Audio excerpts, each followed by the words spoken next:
Go back to Commissioner DiGiulio and pick up where we left off.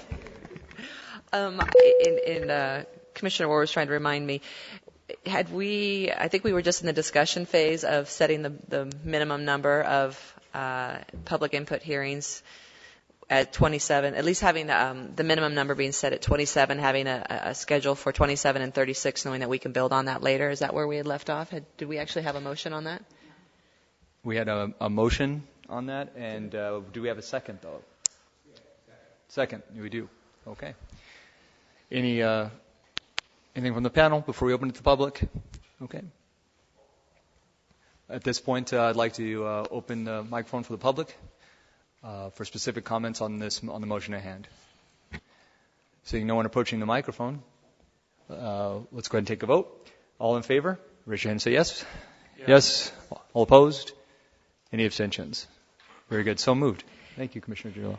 And at this point, I'd like to, again, the discussion has been made about, we've been referred to consultants in the abstract, and I'd like to turn this over maybe to Mr. Claypool and Mr. Miller, who may have some comments about the actual consulting of these services that we've provided. And before we move on to that, I'd just like to say a big thank you to all my fellow commissioners. I know we slogged through a lot of this, and I appreciate all the paperwork that you've just been handed, and good luck in organizing it. But I appreciate all of our efforts in actually really getting this ball rolling and making progress, and I'm excited from the technical subcommittee and as a commissioner to really get going on this.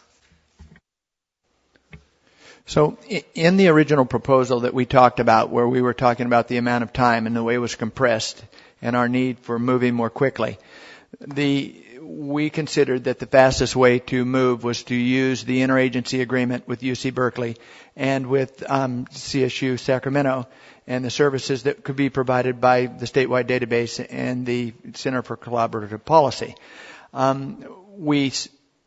It is the fastest route that we can go through. If we have a contract outside of those entities, that's a private contract, we get into the need to consider a competitive bid for those types of services.